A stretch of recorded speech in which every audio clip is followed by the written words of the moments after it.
أستغفر الله من ذنبي ومن زلالي ما زلت والله من ذنبي على وجلي. میرے محترم سامعین، امت مسلمہ کے غیر مسلمانوں، دوستوں، بھائیوں، رجب کا مہینہ شروع ہے۔ آج غالباً 22 رجب المرجب ہے۔ رجب کے مہینے میں جہاں پر اور واقعات پیش آئے ہیں، ایک واقعہ معراج بھی پیش آیا ہے۔ اسی مہینے کی 27ویں تاریخ کو فخر موجودات امام الانبیاء حضرت محمد الرسول اللہ صلی اللہ علیہ وسلم آسمانوں کے سفر پہ تشریف لے گئے تھے۔ اسی کو معراج کہتے ہیں، اسرا بھی کہتے ہیں۔ معراج کا معنی ہے بلندی،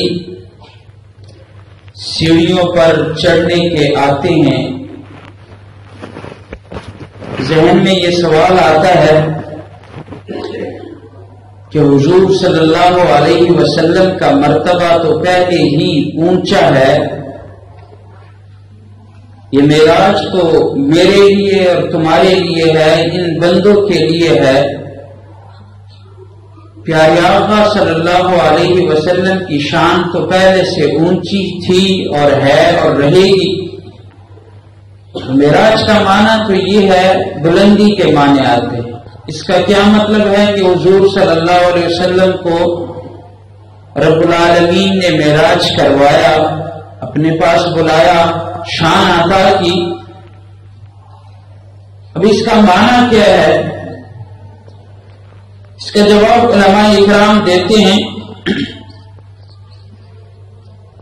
کہ حضور صلی اللہ علیہ وسلم کی شان تو پہلے سے اونچی ہے۔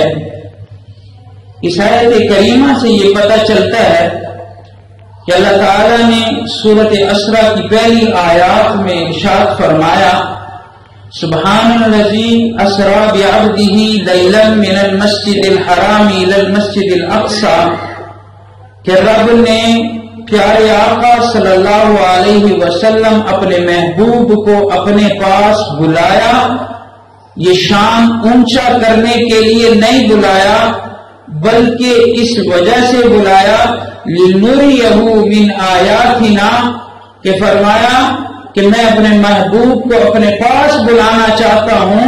جو چیزیں جو میری قدرت کی نشانیاں اوپر آسمانوں میں موجود ہے، لامکان میں موجود ہے، عرش پر موجود ہے، میں اپنے محبوب کو وہ چیزیں دکھلانے کے لیے میں نے اوپر بلایا۔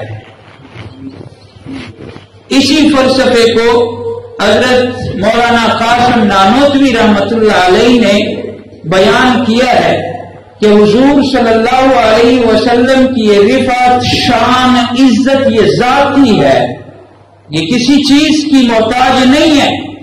لہذا معراج کا یہی معنی ہم کریں گے کہ اللہ تعالیٰ نے آسمانوں پہ حضور کو بلایا، وہ اس وجہ سے لِنُرِيَهُ مِنْ آیَاتِنَا، یہ قرآن میں ارشاد فرمایا کہ زمین کی چیزوں کو تو حضور کو دکھلا دیا، لیکن اوپر آسمان پہ بلایا تاکہ میری قدرت کی نشانیاں یہاں پر بھی حضور دیکھیں۔ معراج کے 3 حصے، پہلا حصہ مکے سے لے کر بیت المقدس تک جانا، دوسرا حصہ بیت المقدس میں نماز پڑھا کر حضور صلی اللہ علیہ وسلم کا عرش تک جانا، 7 آسمانوں کو پار کرنا، اور تیسرا حصہ عرش سے آگے لامکان تک جانا اور اللہ تعالیٰ سے ملاقات کرنا۔ یہ 3 حصے ہیں اور تینوں حصوں کو علیحدہ علیحدہ ٹائم چاہیے۔ آج انشاءاللہ ہم پہلے حصے پر تھوڑی سی نظر ڈالیں گے، روشنی ڈالیں گے۔ قرآن مجید میں پہلے حصے کو ذکر کیا گیا ہے، سبحان الذی اسری بعبدہ لیلا من المسجد الحرام مسجد حرام سے مراد مکہ ہے، جو مسجد ہے اس کو مسجد حرام کہتے ہیں۔ الی المسجد الاقصی، مسجد اقصی تک۔ پاک ہے وہ ذات جس نے سیر کروائی اپنے بندے کو رات کے ایک حصے میں، من المسجد الحرام الی المسجد الاقصی، مسجد حرام مکے سے لے کر مسجد اقصی تک۔ اس پہلے حصے کا ذکر قرآن مجید کی آیت میں موجود ہے۔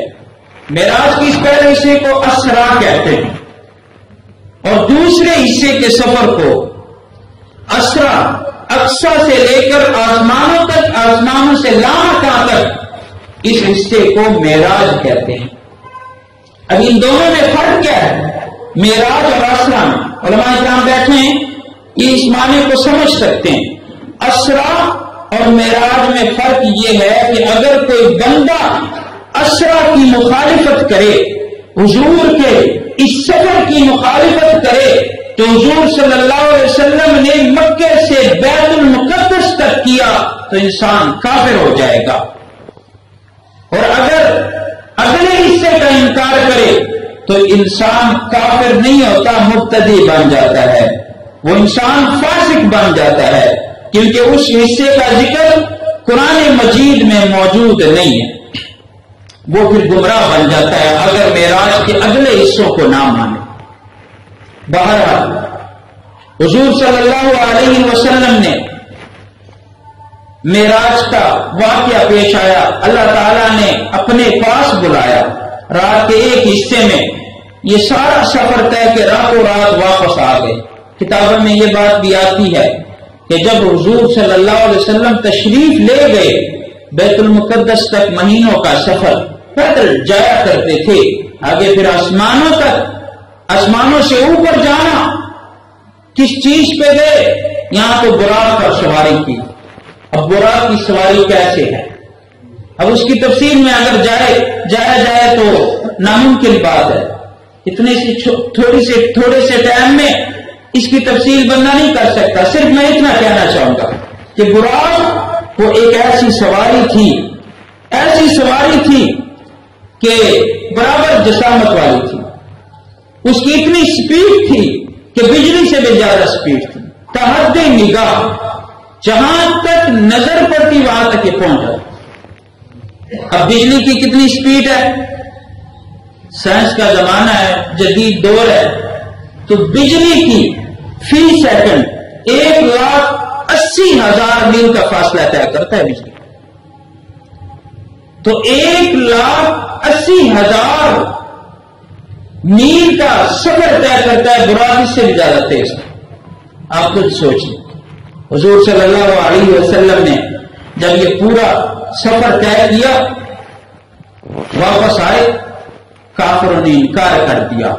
کافروں نے کہا یہ ممکن ہی نہیں کہ ایک بندہ اس دور میں، بیت المقدس تک ہم جاتے ہیں تجارت کے لیے، مہینوں لگ جاتے ہیں، اور حضور صلی اللہ علیہ وسلم راتوں رات چلے گئے، آسمانوں پر بھی، رب سے بھی ملاقات کر دی، واپس بھی تشریف لے آئے، یہ ناممکن بات ہے۔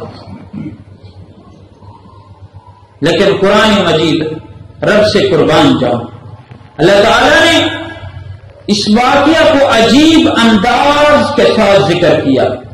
ہماری مناسبت چونکہ عربی سے کام ہے، ہمیں سمجھ نہیں آتی،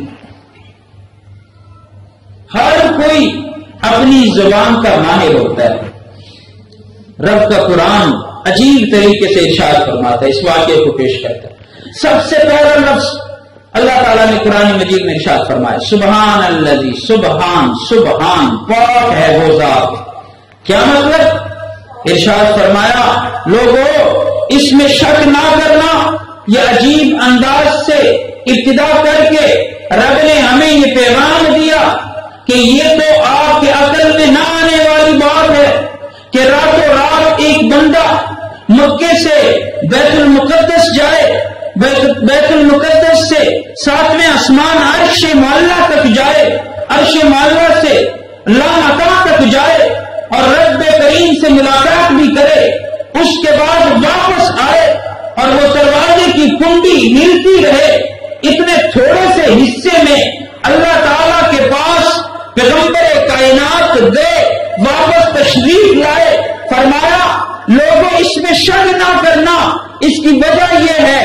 کہ آپ صلی اللہ علیہ وسلم خود نہیں گئے بلکہ سبحان ذات لے کر گئی. اب سبحان کون ذات ہے؟ اللہ نے ابتدائی سبحان سے کر دی. پاک ہے وہ ذات. پاک ہے کس سے پاک ہے؟ وہ شریکوں سے پاک ہے، وہ کھانے پینے سے پاک ہے، وہ ہر چیز سے پاک ہے. ہر جگہ عقل کے گھوڑے نہیں دوڑائے جاتے. جہاں پر عقل کی انتہا ہوتی ہے وہاں پر میرے رب کی وحی اور دین کی ابتدا ہوتی ہے. رب نے فرمایا سبحان، لے جانے والا ذات، لے جانے والی ذات وہ سبحان، وہ اللہ ہے. حضور صلی اللہ علیہ وسلم خود تشریف نہیں لے کے گئے، لہذا اس میں کوئی شک و شبہ نہیں کرنا. معراج حق ہے. حضور صلی اللہ علیہ وسلم اپنے جسم سمیت صحیح روایات کے مطابق تشریف لے گئے تھے. اب سبحان کون ذات ہے؟ رب نے سب سے پہلی آیت کا جز سبحان اپنی پاکی سے بیان کیا. سبحان تو وہ ذات ہے جو ہر عیب اور نقص سے پاک ہو. سبحان تو وہ ذات ہے جو ہر قید و حد سے بالا ہو. سبحان تو وہ ذات ہے جو ہر شریک سے پاک ہو، جو کھانے پینے سے پاک ہو. وہ اللہ کی ذات ہے. اللہ تعالیٰ جب کسی چیز کو کہے کن ہو جا، پیدا ہو جا، فیکون تو وہ ہو جاتا ہے. ان اللہ علی کل شیء قدیر. اللہ تعالیٰ ہر چیز پر قادر ہے. اللہ تعالیٰ سبحان ذات ہے. کون سبحان؟ سبحان وہ جس نے حضرت آدم علیہ السلام کو بغیر ماں باپ کے پیدا کیا. وہ سبحان وہ ذات ہے جس نے حضرت یوسف علیہ السلام کو کنویں سے نکالا، بادشاہ کے تخت پہ بٹھا دیا. سبحان تو وہ ذات ہے جس نے حضرت یونس علیہ السلام کو مچھلی کے پیٹ سے باہر نکالا. ارے سبحان تو وہ ذات ہے جس نے عیسیٰ علیہ السلام کو بغیر باپ کے پیدا کیا. تو اس سبحان کے لیے کیا مشکل ہے کہ میرے پیارے پیغمبر کو راتوں رات اپنے پاس بلا لے، واپس بھی لے. فرمایا اس میں کوئی شک و شبہ نہ کرنا. سبحان الذی، اس ذات اس سفر کے لیے حضور صلی اللہ علیہ وسلم خود نہیں گئے بلکہ بلانے والی ذات سبحان ہے، اور جانے والی ذات نبی آخر الزمان ہے، اور ان دونوں پر گواہ قرآن ہے. اور یہی تو میرے مصطفیٰ کی شان ہے. یہی تو ہمارے مصطفیٰ کی شان ہے. اللہ تعالیٰ نے آسمانوں پہ بلایا، وہ محفل بھی نصیب فرما دی. اس میں کوئی شک و شبہ نہیں. تو میں تفصیل میں نہیں جانا چاہتا. قرآن مجید نے سب سے پہلا لفظ سبحان کا ذکر کیا. یہاں سے ایک عقیدے کی طرف اشارہ فرما دیا. عقیدہ کہ رب کے ساتھ کسی کو شریک نہ کرنا.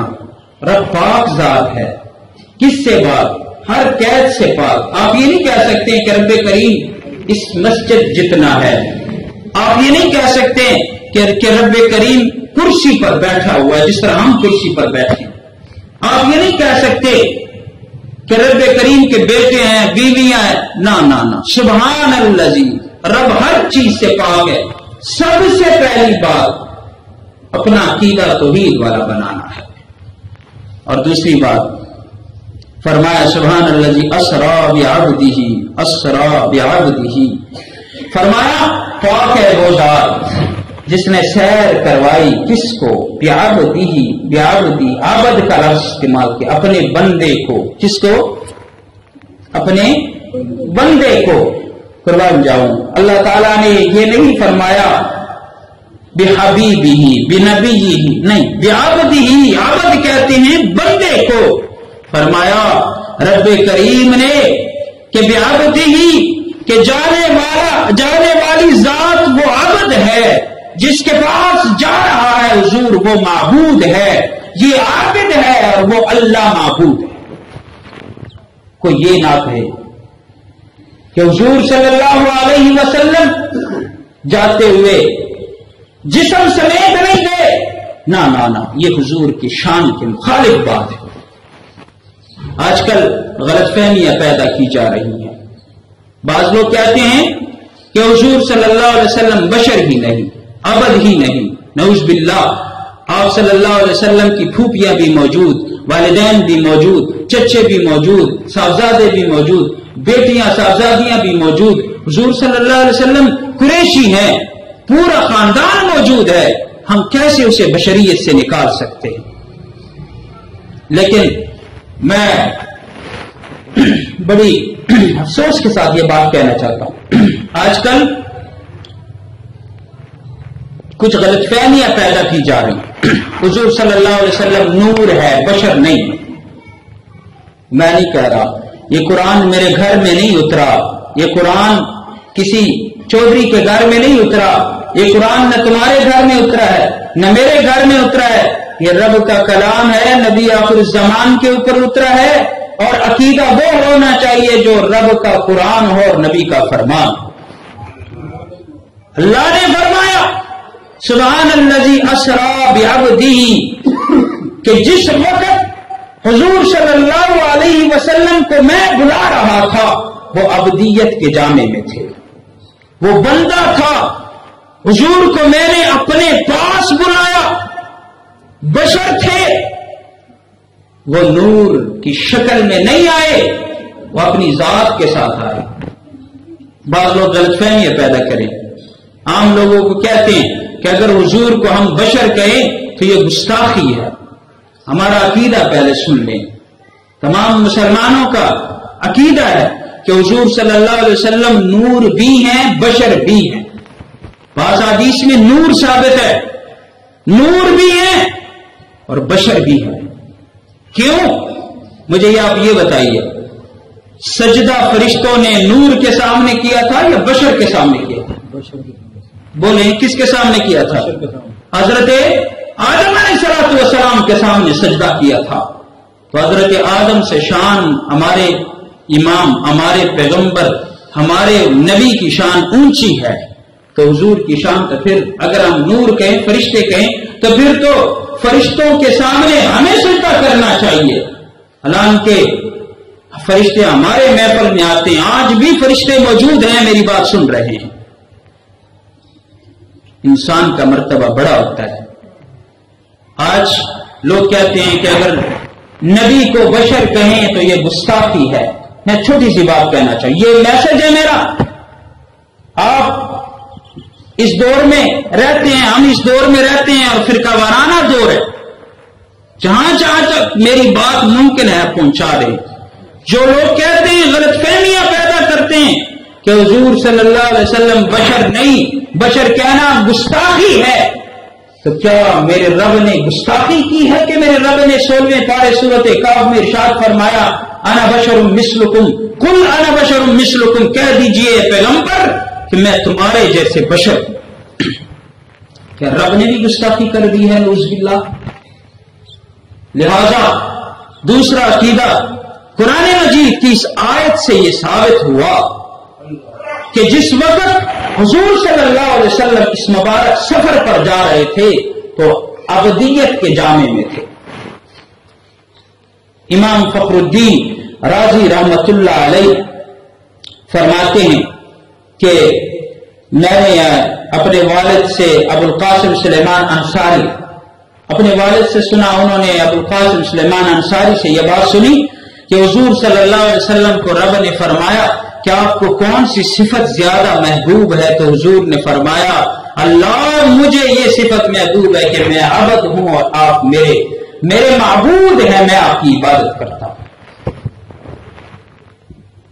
یہ صفت بہت زیادہ محبوب۔ حدیث میں اس کا تذکرہ موجود ہے، میں اپنی طرف سے بات نہیں کرتا، میں جو بھی بات کرتا ہوں دلیل سے کرتا ہوں۔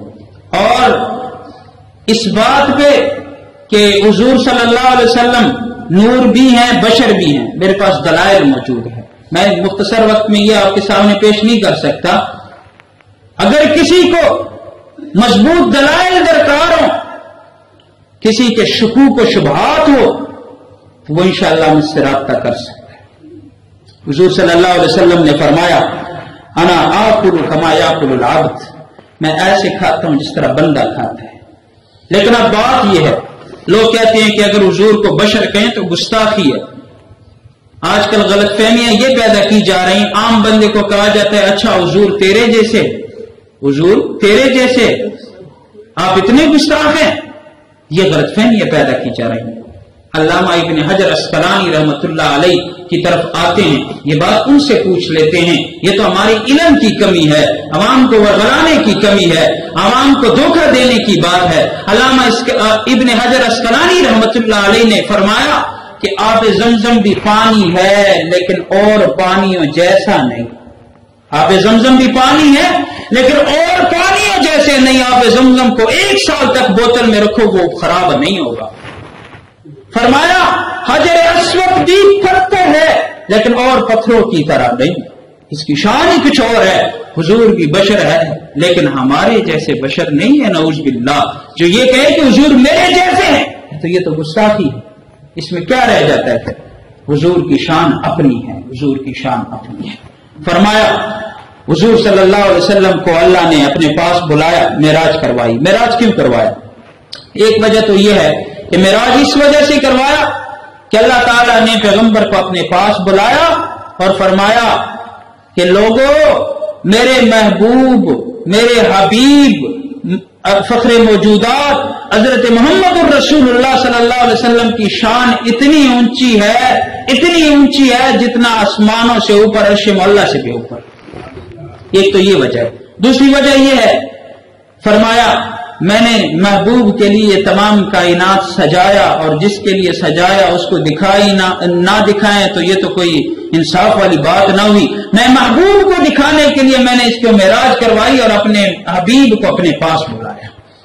اور دوسری وجہ یہ کہ جہاں تک ہمیں پیغام دینا چاہا کہ جہاں تک میری ربوبیت ہے، جہاں جہاں تک میری خدائی ہے، وہاں وہاں تک رحمت للعالمین کی نبوت ہے۔ اور تیسری وجہ یہ بتلانا چاہا کہ سب مخلوق میں افضل البشر، افضل نبی، امام الانبیاء حضور صلی اللہ علیہ وسلم ہے، اس وجہ سے میں نے اپنے پاس بلایا۔ یہ سعادت کسی اور نبی کو نصیب نہیں ہوئی۔ اور اسی طرح یہ بھی تأثر دینا چاہا کہ تمام انبیاء کو جبریل کے ذریعے عطیے دیتا تھا۔ وہی کون لے کر آتا تھا؟ حضرت جبریل علیہ الصلوۃ والسلام آسمانوں سے وحی اتارتا تھا۔ فرمایا اپنے حبیب کو اپنے پاس بلایا، جو اور انبیاء کو ایک واسطے سے میں نے چیزیں عطا کی ہے، محبوب کو بلا واسطہ عطا کر دیا۔ اور اسی طرح اللہ تعالی نے آپ صلی اللہ علیہ وسلم کو یہ شان نصیب کی۔ تو اس میں ایک اور بات بھی ہے، جب حضور صلی اللہ علیہ وسلم یہاں سے تشریف لے جا رہے تھے تو 3 قسم کے مشاہدات ہوئے، دنیا کے مشاہدات بھی ہوئے ہیں، عالم برزخ کے مشاہدات بھی ہوئے ہیں۔ اس میں بھی بڑی تفصیل ہے، میں اختصاراً بتاتا چلوں کہ حضور صلی اللہ علیہ وسلم جب یہاں سے براق پر سوار ہوئے تو حضور صلی اللہ علیہ وسلم جا رہے تھے تو دنیا کے مشاہدات بھی دیکھے، برزخ کے بھی دیکھے، آخرت کے بھی دیکھے۔ ایک سفر میں بوڑھی نے سلام کیا، جبریل نے فرمایا آپ جواب نہ دیں۔ اس سے آگے گئے، ایک بوڑھی نے جب سلام کیا جواب نہ دیا، حضور نے پوچھا یہ کون ہے؟ فرمایا یہ شیطان ہے، اگر آپ اس کی طرف متوجہ ہوتے تو آپ کی پوری امت شیطان کے قبضے میں آ جاتی۔ یہ تو اللہ کا شکر ہے کہ حضور نے توجہ نہیں فرمائی۔ آج حضور نے توجہ نہیں فرمائی ہے تو ہماری یہ حالت ہے کہ اگر حضور توجہ فرماتے تو ہماری کیا حالت ہوتی۔ آگے ایک جماعت والوں نے سلام کیا، السلام علیکم، سلام کیا، یا اول النبی یا آخر النبی، اس طرح سلام کیا۔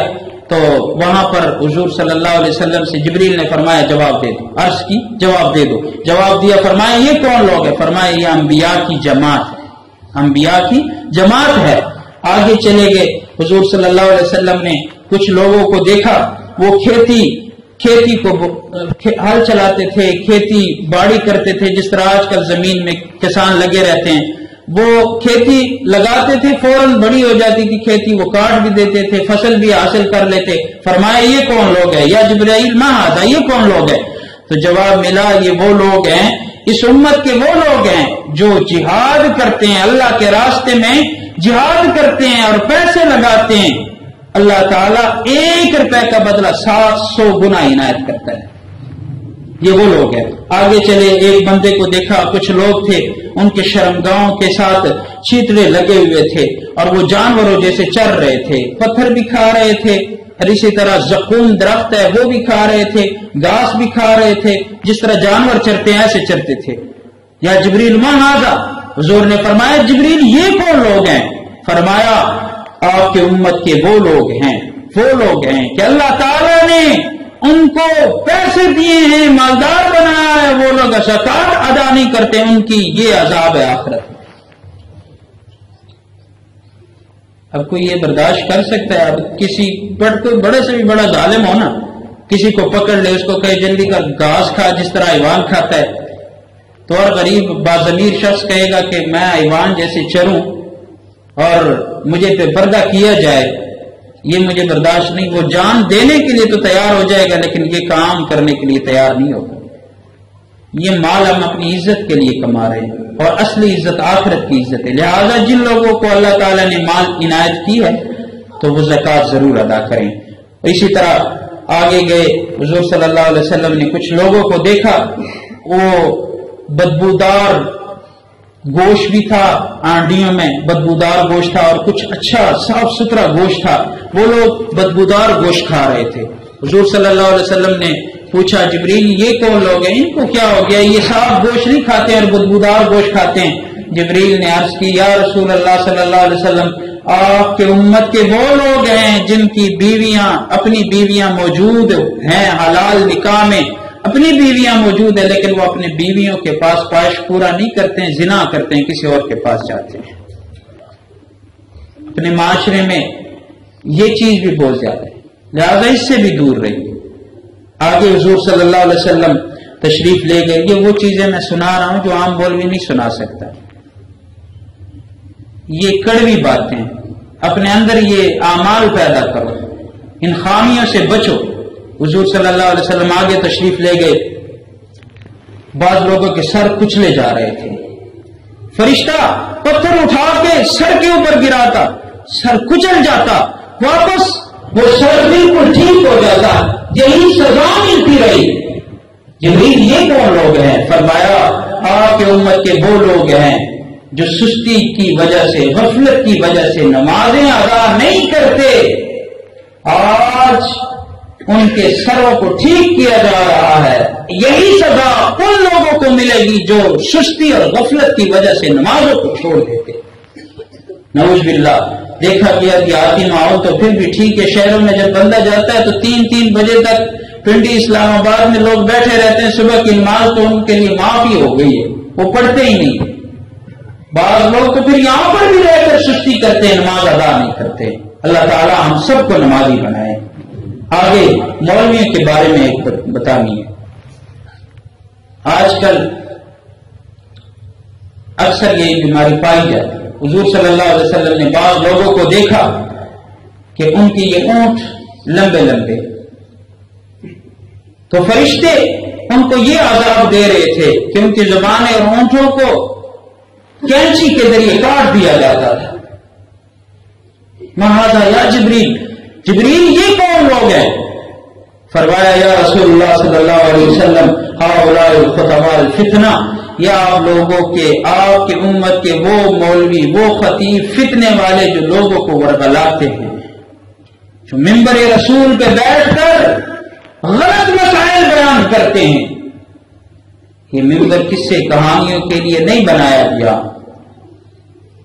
ورنہ تو ہم سے بڑے افضل لوگ ہمارے مقتدیوں میں موجود ہیں، ہر لحاظ سے ٹھیک ہے ہم سے، لیکن وہ اس منبر کے لائق نہیں. حضور کا فرمان ہے یہ نبی کے وارثوں کا منبر ہے، یہ مصلی نبی کے وارثوں کا ہے. اور جو امام مسجد، جو خطیب، جو علامہ یہاں پر کھڑا ہو کے غلط مسائل بیان کرتا ہے، لوگوں کے سامنے فرقوں والی باتیں کرتا ہے، لوگوں کو لڑواتا ہے، اختلافات پیدا کرتا ہے، فرمایا ان لوگوں کی سزا یہ ہے کہ قیامت والے دن یہی سزا اللہ تعالیٰ آخرت میں ان کے اونٹوں کو بار بار کینچی کے ذریعے کاٹا جائے. اور اسی طرح حضور صلی اللہ علیہ وسلم لے گئے. بعض لوگوں کو دیکھا کہ ان کے پیٹ اتنے بڑے بڑے تھے جس طرح یہ کمرہ ہوتا ہے پورا. بچھو اور سانپ اندر بھی جاتے باہر بھی نکلتے. عجیب معاملہ تھا. پیٹ بہت بڑے بڑے تھے. وہ جب اٹھتے تو اپنے بڑے پیٹ کی وجہ سے اٹھ ہی نہیں سکتے تھے, واپس گر جاتے. حضور نے فرمایا یہ کون لوگ ہیں؟ فرمایا آپ کی امت میں سے وہ لوگ ہیں, ان لوگوں کو یہ سزا ملتی ہے جو لوگ سود کرتے ہیں, سود خور ہیں, حرام پیسے کماتے ہیں. بیمہ انشورنس, اسٹیٹ لائف انشورنس اتنا عام ہو چکا ہے. 2% کے ملازم ہوتے ہیں. آپ جیسے بائیمان لوگوں کو, غیرت مند لوگوں کو بعض بغیرت مفتیان اور مولویوں کے فتوے دکھا کے برگلاتے ہیں, اور آپ لوگ جا کے اسٹیٹ لائف انشورنس کر لیں. یہ کوئی حد ہو گئی ہے. سود, حکومت وقت اعلان کرتا ہے سود کی شرح ابھی کمی کی طرف آ رہی ہے. جی ہم قرضہ نوجوانوں کی اسکیم کے لیے میں نے مختص کر دیے, کوٹا نوجوانوں پر پیسے دیں گے تاکہ روزگار کرے. ایسے روزگار پہ ہم لعنت بیچتے ہیں جو سود اس میں شامل ہے. اب کل قیامت والے دن ہمارے پیٹ میں بچھو اور سانپ آتے جائیں گے. یہ کوئی میں اپنی طرف سے بیان کر رہا ہوں, یہ امام الانبیاء فخر موجودات حضرت محمد رسول اللہ صلی اللہ علیہ وسلم کی حدیث ہے. میرے وزیر اعظم صاحب کی بات غلط ہو سکتی ہے, ہماری بات غلط ہو سکتی ہے, لیکن قطعاً حضور کی بات غلط جھوٹی نہیں ہو سکتی. اب میں بس کرنے لگا ہوں, آخری بات کہنے لگا ہوں. حضور صلی اللہ علیہ وسلم پہلا حصہ سبحان الذی اسری بعبدہ لیلا من المسجد الحرام الى المسجد الاقصى الذی بارکنا حولہ, پہلا حصہ معراج کا, مکے سے بیت المقدس تک تشریف لے گئے. بیت المقدس میں تمام انبیاء وہاں پہ اکٹھے تھے, تمام انبیاء. حضور صلی اللہ علیہ وسلم نے وہاں پہ امامت کروائی, جس کے بعد ہمارے پیغمبر امام الانبیاء کہلائے, سب نبیوں کے امام کہلائے. اب وہاں پہ آدم علیہ السلام بھی موجود, حضرت ابراہیم علیہ السلام بھی موجود, حضرت نوح علیہ السلام بھی موجود, حضرت یوسف علیہ السلام بھی موجود, تمام انبیاء وہاں پہ موجود ہے. لیکن امامت کس نے کروائی؟ حضور نے کروائی. اب یہاں پہ ایک عجیب مسئلہ بتانے لگا ہوں, آخری بات توجہ چاہتا ہوں. وہاں پہ اقام اذان جو کہی گئی, یہ والی اذان کہی گئی جو آج ہم یہاں پہ مسجدوں میں ہمارے یہاں ہوتی ہے. اقامت بھی تکبیر بھی وہی کہی گئی جو آج ہم کہتے ہیں. وہاں پہ اس بات سے ایک مسئلہ نکلا, اور ہمارا عقیدہ یہ نکلا کہ ہمارا دین آخری دین ہے, ہمارا پیغمبر آخری پیغمبر ہے, اور یہ دین اللہ تعالیٰ نے ہمارے لیے بنایا ہے. اسلام یہ ہمارا حق مذہب ہے, اور اس اسلام میں وہاں پہ جب آذان اور اقامت یہ والی کہی گئی تو تا قیامت جتنے بھی فرقے آئیں گے اس کی آذان تبدیل ہو چاہے اقامت تبدیل ہو, وہ حق پر نہیں ہے, وہ غلط ہے, وہ باطل ہے. تمام دین منسوخ ہو چکے ہیں سوائے اسلام کے. اسلامی آخری دین ہے, آخری ہمارا مذہب ہے. اذان بھی وہی قرآنی اور اقامت بھی وہی قرآن. اور حضور صلی اللہ علیہ وسلم نے امامت کروائی, اللہ تعالیٰ نے شان بنائی. انشاءاللہ امامت کے بعد جیسے حضور صلی اللہ علیہ وسلم آسمانوں کی طرف عرش معلیٰ کی طرف تشریف لے گئے, یہ تقریب کا دوسرا حصہ ہے. انشاءاللہ اگلے جمعے جب آپ ٹائم پہ آئیں گے, آج میں نے ذرا ٹائم اس وجہ سے لیٹ کر دیا, ہمارے 1:45 بجے نماز ہوتی ہے.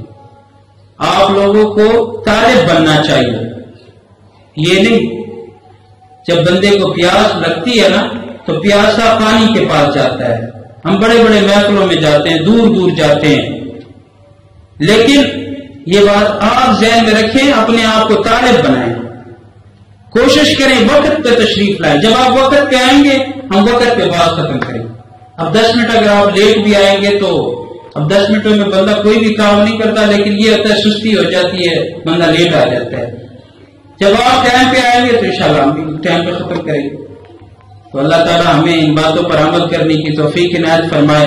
اگلے جمعے انشاءاللہ بیت المقدس سے جو حضور صلی اللہ علیہ وسلم کا سفر شروع ہوا, کون سے آسمان میں کون سے نبی سے ملاقات ہوئی, کیسے ہوئی, کیا اس میں حکمت ہے, حضور کی کس چیز پہ سفر ہوئی.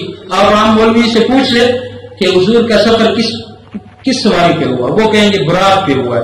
آگے پوچھے نا، آسمان پہ جب گئے تو آسمان سے آگے عرش معلیٰ سے لامکاں تک جب گئے تو وہ کس چیز پہ گئے؟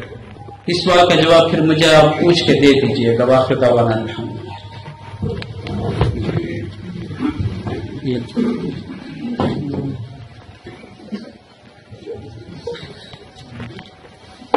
الحمدللہ۔